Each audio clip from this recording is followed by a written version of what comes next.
की हाव deep is the rot हाजे वयल्यान हांव स्टार्ट करता. तुमची एजन्सी आज सामकी रीड्स मारता, जें कितें भायर सरता तें जर परच्याच एक प्रेस नोटा भितर तांणी फिगर व्हरून 1200 कोटींचेर दवरलें. हें आयकतकीर कच्च जाता. ही कितें परिस्थिती? Let me begin by saying that I will not answer as a spokesperson of ED or a lawyer of ED, but I will answer this question as a Goan and somebody who has slight knowledge of a law.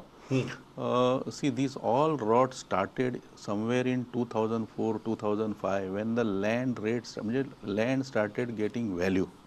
Lot of people from Delhi and other places started coming and settling down here, and the land rates started going up.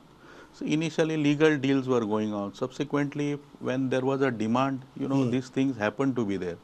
And then people started their innovative ways of manipulating the records, fabricating evidence, creating false document, forging the power of attorneys, forging the papers, and then creating a false kind of sometimes impersonation also. And this is quick fix, quick grid. There are 2-3 ways. Primarily, of course, there could be as many ways of manipulating. One is, yes, as you say, records from the archives department itself has been manipulated. In a sense, why only archives? Even from sub-registrar's office. What they would do is they would go to the sub-registrar's office. They would, because those books were available for anybody to. That's what the law is. They would, whatever they would do is they would tear off certain pages. And then next time they would go and insert the page which is manipulated to suit their case, suit their cause, or suit their fabrication, suit their manipulation. This is one way of manipulating. Second is they have filed false inventory cases. Now, for example, they are always in the lookout of properties which are vacant. They would take Form 1 and 14 of the property. You would say name like common names like Peter D'Souza or Ganpat Naik. These are very common names. You throw a stone in fish market, it will either hit a Peter D'Souza or Ganpat Naik. So therefore, what they would do, it is easy to find a death certificate of Peter D'Souza or Ganpat Naik. You go to Mumbai and in last 6 months, you will find several death certificates in there. They would initiate an inventory itself. In the name of Peter D'Souza. Now, that Peter D'Souza is not the owner of this property, but still they would create a fake trail and then they would bring a property to somebody's name and that somebody would sell. And third is out and out distortion, where there are no sale deeds. They would create a fake document, they would create a fake deeds like gift deeds or let's say succession deeds, false wills which are not existing, and this is how the manipulations do.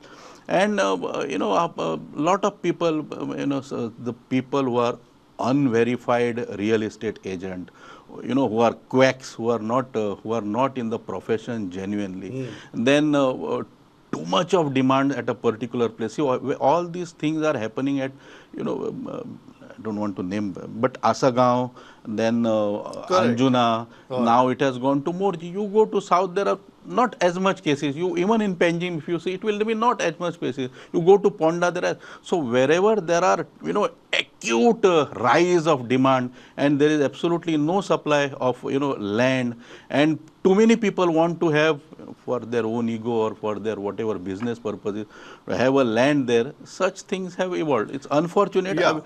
Each things we can discuss, but this is how overall. Yes. Tulio बाब, तुम्ही ह्या गजाली कडेन कशें पळयता? कारण कोमुनदादी हातूंत भितर कितें? कारण कांय जाण म्हणटात की कोमुनदादींनी ह्यो गजाली कांय कोमुनदादीन तरी केल्यात आनी आज तांकांच ताजो फटको बसपाक लागला. See, we need to look at the Komdad and Kon. They will come to the next round maybe. But just like my friend Siddharth Bab has analyzed this entire thing in its entirety, he has made actually a sort of a post-mortem of, I think, being probably the advocate of the ED. He is privy to the type of incidents that have led to this. He has given the example of how a will is forged, how fake inventories are being initiated, death certificates are being impersonated and things like that.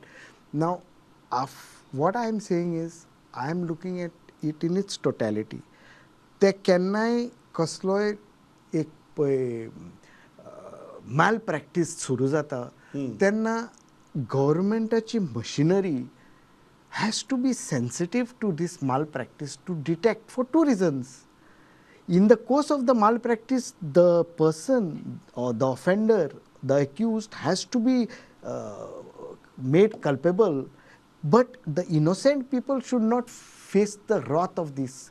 कोण innocently आपणाची inventory करून वयता ताकाय त्रास, कोण innocently आपणाचे धाकटे सेल्डीट कोयता ताकाय त्रास, कोण आनीक दुसरे so this to separate the wheat from the chaff, the chalk from the cheese, is the duty of the government. Because I am also concerned about the innocent people who are doing their day-to-day work. The good businessmen who are also doing their business, they should not suffer in the course of this. Now, having said that, why I said that? Because ED, now the ED is in the focus because you also started with the ED. Now, I am telling you, ED is one agency who is probably going to do that task of PMLA or whatever they are trying to do, money laundering. But ED is not vested by law to look at this scam in its entirety. I think you will appreciate my statement. ED is not vested with, in fact, ED is making more headlines for good reasons. I mean, let them do their work. I am absolutely happy that at least one agency is setting about their task, avowed principle of delivering justice to the people. But there are so many agencies. Now, there was an SIT formed by the government. Now, SIT should have been an umbrella organization to detect these land frauds, to detect these type of misdeeds that have risen to this all this type of fraudulent land activity. Because under ED, under SIT, there are at least 4 departments other than ED which could have lent a helping hand, which are stakeholders from the government side in holding or being the custodians of land records and land details. First is the older records which are held by the archives. Whether somebody is distorting those records, fabricating those records, forging those records, one. Second, the law department, under which the registration department comes, which is custodian of all the day-to-day transactions of land that is happening in every civil registrar office. And there are other related departments. The third is the revenue department, which is at least, what do you say, holds the land records in its basic presumptive value. And fourth, maybe the comunidades, which also come under the revenue department, which are also the custodians and owners, absolute owners of land in each village. So what I'm saying is the SIT, I have not seen them except for calling some stray incidents and to do a positive work of analyzing in its totality how to go about their task, because still these organizations which are privy to land records detect the lacunae, detect the forgeries and detect the malpractices that have happened in their own backyard. The solution cannot come out in entirety. No.